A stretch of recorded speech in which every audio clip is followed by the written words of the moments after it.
I'm Maria. My family is full of linguists, and languages were a big part of my life growing up. My mom and dad were both professors, always talking about the nuances of different languages at the dinner table. I guess it rubbed off on me because by the time I finished college, I could speak 5 languages fluently: English, Spanish, French, German, and Italian. I met David when I was still in college. He was in my circle of friends, and we clicked right away. David is tall, with dark hair and a kind smile that always made me feel at ease. He came from a wealthy family, which always seemed to be a point of stress for him. His parents, Mr. and Mrs. Anderson, were very clear about wanting him to join the family business as a financier, but David had other plans.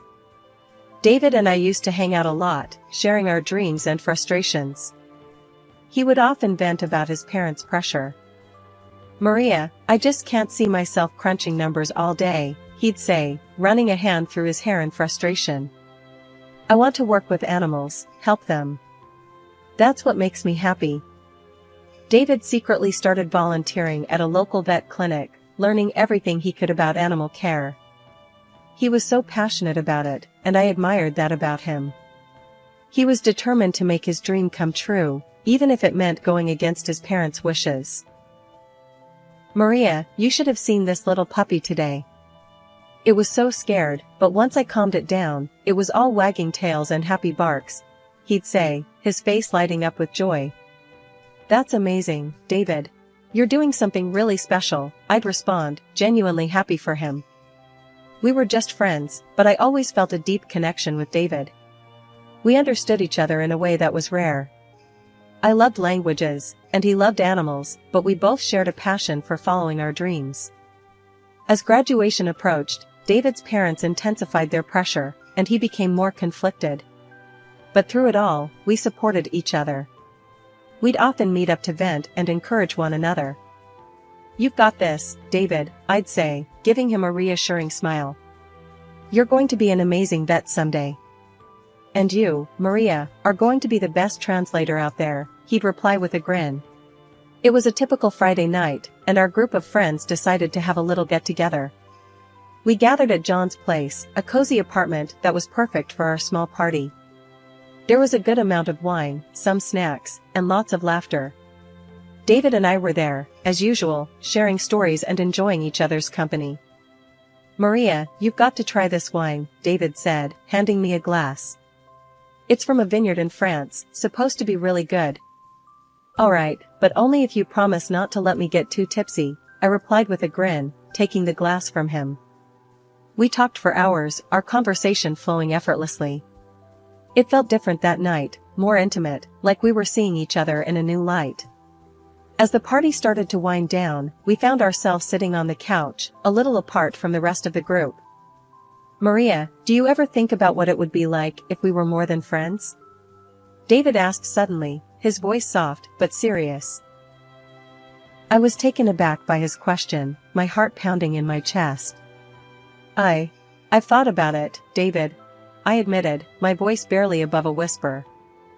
Before I knew it, we were leaning in, and then our lips met in a gentle kiss. It was electric, like something out of a movie. We pulled back, staring at each other in shock and wonder. "Wow," David said, his voice shaky.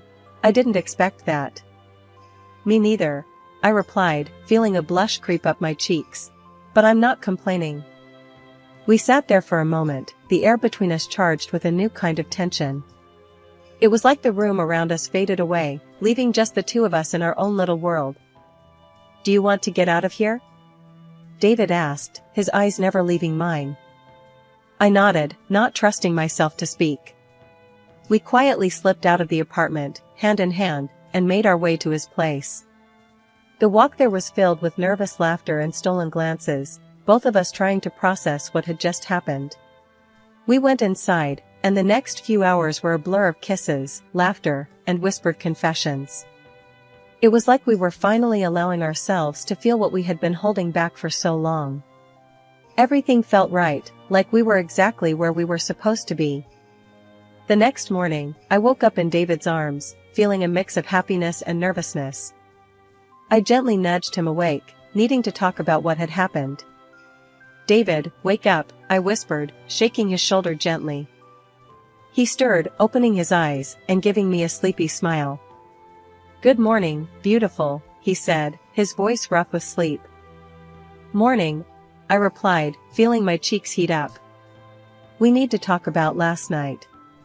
After that romantic night, David and I decided we didn't want to wait any longer. We wanted to get married. We were so sure of our love, but we knew his parents might be a hurdle. When we told them, Mr. and Mrs. Anderson weren't thrilled. They had known me for years as David's friend, but as his wife? That was a different story. They didn't like that I wasn't from a wealthy family. Still, they agreed to our wedding, but insisted on a prenuptial agreement. They wanted to make sure I wouldn't claim any of David's money. "You'll need to sign this prenup, Maria," Mr. Anderson said, handing me the documents.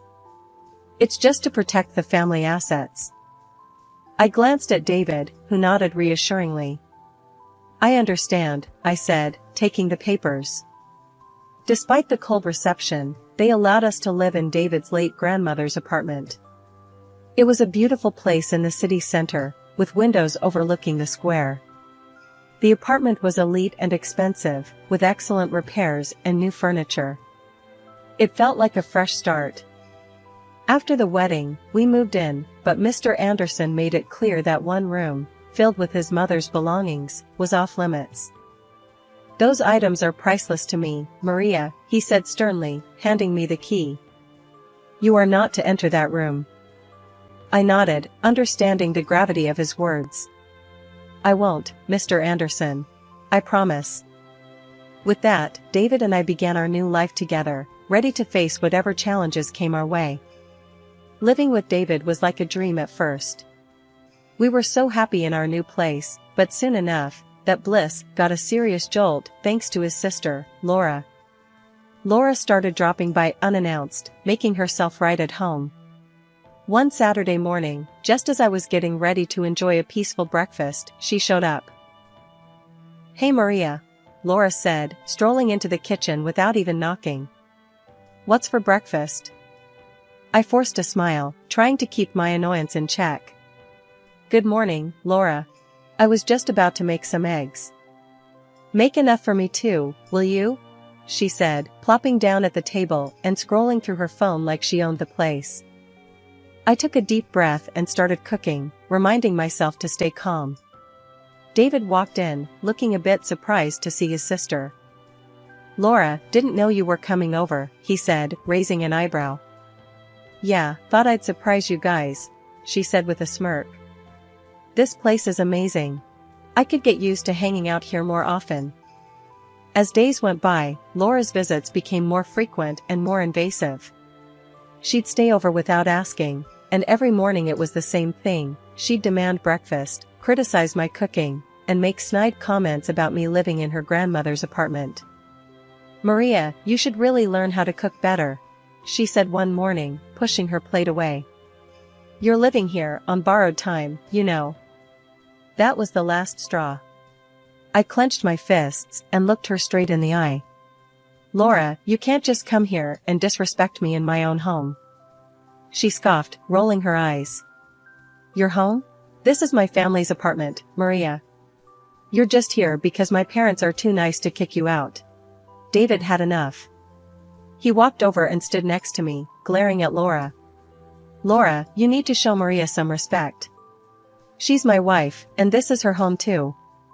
Laura's face twisted in anger. Of course you'd take her side. Mom and Dad always loved you more, gave you everything, and now you're letting her take what's left. "Enough, Laura," David's voice was firm. "If you can't respect Maria, then don't come here anymore." Laura stormed out, slamming the door behind her. I let out a sigh of relief, feeling a mix of anger and sadness. David hugged me, whispering, "We'll get through this, I promise."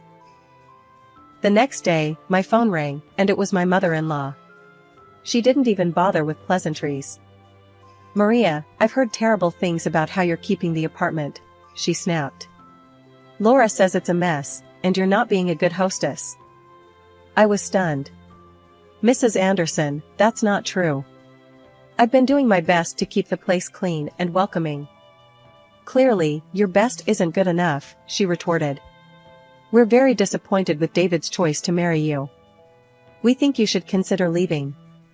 When I told David about the conversation, he was furious. They have no right to talk to you like that, Maria.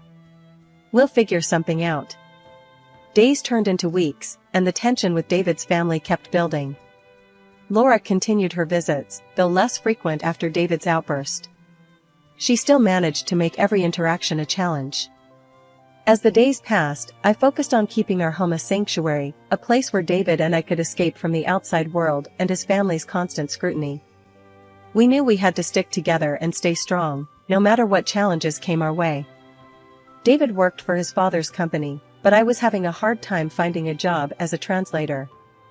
I went for interviews, but the jobs offered were way below my skills and pay expectations. One evening, I was home alone, feeling a bit down about another unsuccessful interview. I was just about to get comfortable when I heard the door unlock. I wasn't expecting anyone, so my heart jumped into my throat. In walked David's parents, Mr. and Mrs. Anderson, without so much as a knock. They just strolled in, acting like they owned the place, which technically, they did. "What are you doing here?" I asked, trying to hide my annoyance and shock. "You could have at least called." Mrs. Anderson looked around, her face twisted in disdain. "We don't need to call, before coming into our own apartment." "What if I was naked?" I shot back. "You can't just barge in like this." Mr. Anderson ignored me, looking around with a critical eye. "We've decided to install surveillance cameras, to make sure you're keeping it in order." I couldn't believe what I was hearing. "Cameras? You're kidding, right? This is our home, not a prison."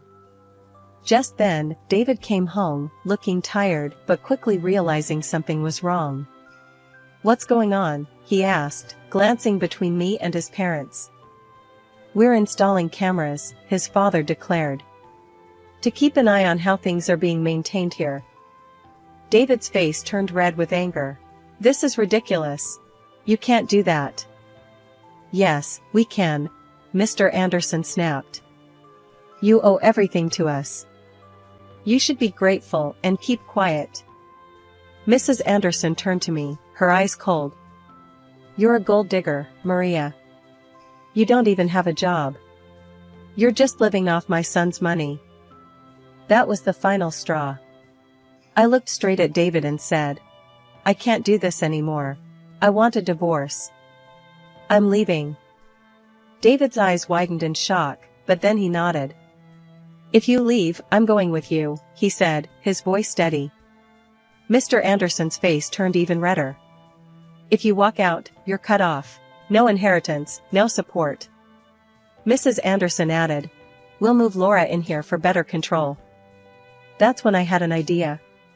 I winked at David and whispered, "Trust me, play along." David gave a slight nod. "All right, we'll get a divorce," he said, turning to his parents. They looked pleased with themselves. "Good," Mr. Anderson said. "We'll install the cameras and give Maria a month to find another place." Mrs. Anderson smirked. "You're doing the right thing, David. We'll have Laura move in next week." After David's parents left, he turned to me with a confused look. "Maria, why did you agree to a divorce and ask me to play along?" he asked, his eyes full of worry. I gave him a reassuring smile. "Just trust me, David. Do what I ask, and it'll all make sense soon." He sighed, but nodded. "All right, I trust you."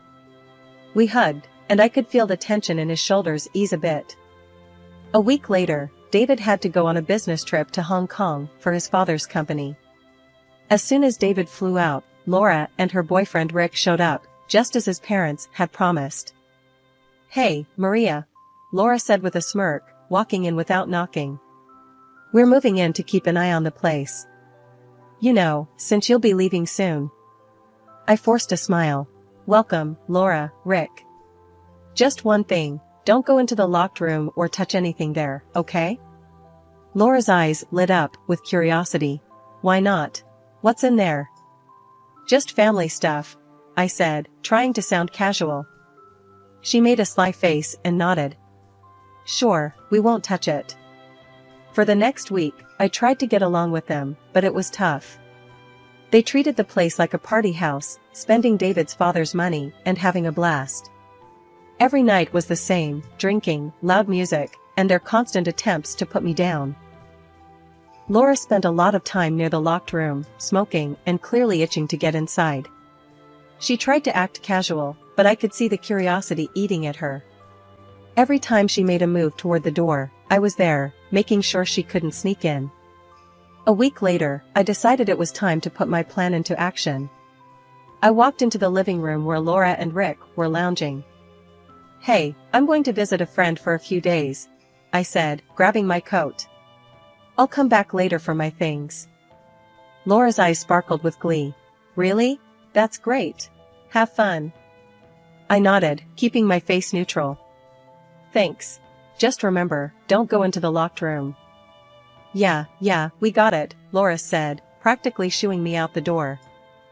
I left the apartment and checked into a nearby hotel, finally able to breathe a sigh of relief.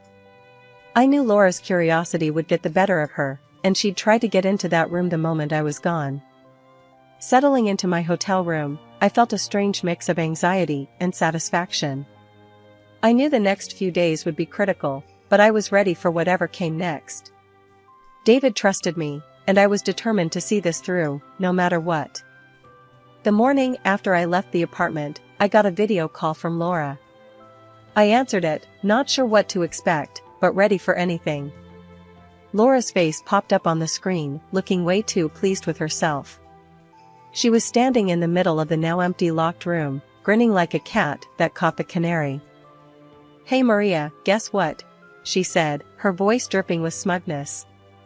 I broke the lock and threw all your crap out. Oh, and I changed the locks on the front door. Good luck getting back in now. I couldn't help it, I burst out laughing. Laura's smug expression faltered, confusion replacing her glee. What's so damn funny? She snapped. I wiped a tear from my eye, still chuckling. Laura, you clueless fool. I took all my stuff with me. That room wasn't mine. It was packed with your dad's things. He specifically told me not to touch any of it. Her face turned ghostly white. What? No, you're lying. Nope, I said, smirking.